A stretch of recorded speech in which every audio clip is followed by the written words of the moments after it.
Some people do not feel trapped by their circumstances. They feel trapped by their own mind. From the outside, they look fine.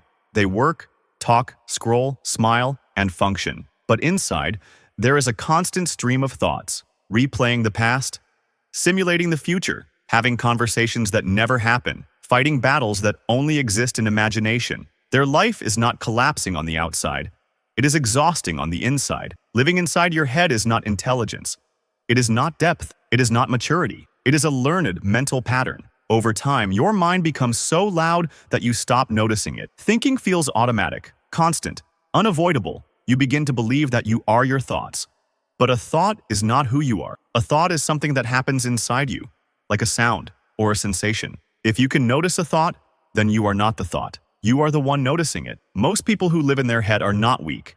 They are sensitive. They are observant. They learned early in life that paying attention keeps them safe, that anticipating problems prevents pain, that analyzing everything gives control. So the mind became a survival tool, but a tool that never turns off eventually becomes a prison. Your mind promises protection. It says, if I think enough, I can prevent mistakes.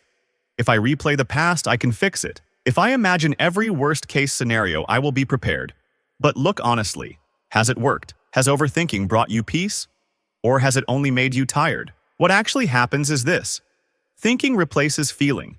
Instead of feeling sadness, you analyze it. Instead of feeling fear, you plan endlessly. Instead of feeling disappointment, you criticize yourself. Thinking becomes a shield against emotion. But emotions do not disappear when you avoid them. They stay in the body. They turn into tension, tight shoulders, heavy chest, shallow breathing, restlessness, exhaustion without effort. That is why silence feels uncomfortable for so many people. Silence removes distraction. Silence exposes what has been buried, so the mind fills every gap. Music, scrolling, talking, worrying, replaying, anything but being here. But your body is always here.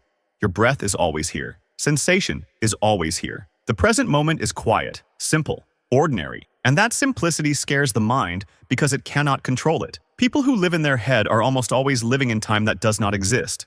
They live in yesterday, what they should have said, what went wrong, what they lost. Or they live in tomorrow. What if it fails? What if they get rejected? What if everything collapses? Meanwhile, life is happening now and they are missing it. This is why joy feels rare.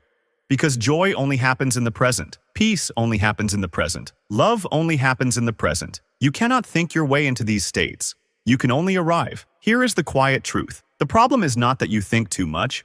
The problem is that you believe everything you think. Every thought becomes evidence. Every inner voice becomes law. But thoughts are suggestions, not commands. Many of them are outdated. Many of them are fear-based. Many of them are simply wrong. Freedom does not come from stopping thoughts. Freedom comes from no longer obeying every thought. The moment you notice a thought and choose not to follow it, something shifts. You begin to see space between you and your mind. You realize a thought can scream and you can still move. A thought can insult you and you can still act. A thought can predict disaster and you can still take the next step. That is real power. Most people believe they need confidence before they act. In reality, action creates confidence. Movement quiets the mind. When the mind is loud, do something physical. Stand up, walk, wash your face, stretch, clean something. Write one sentence, take one small action. The mind is strong in stillness. It is weak against movement. Another hidden reason people stay in their head is because thinking feels safe. As long as you are thinking, you are not risking. You are not failing. You are not being judged. You are not being seen. Thinking becomes a hiding place. But nothing changes in hiding. Living outside your head does not mean life becomes easy. It means life becomes real. You still feel fear. You still feel uncertainty. You still face problems. But you face them directly instead of through stories. You stop asking what if everything goes wrong. You start asking if something goes wrong, can I handle it? And slowly the answer becomes yes. Not because you control life, but because you trust yourself. Your identity also begins to change. You stop defining yourself with old labels. Not confident, not good enough, always behind, always unlucky. You see these as habits of thought, not truths. You stop trying to become a different person. You start becoming a present person. Presence makes you calmer, clearer, slower in the best way. You react less. You listen more. You choose better. People can feel it, not because you say anything, but because you are grounded. This is not achieved in one moment. It is built through small returns. Every time you notice you are lost in thought and come back to breath, to sensation, to the task in front of you, you are training freedom. Not perfectly, repeatedly. Some days you will forget. That is normal. The win is not never drifting.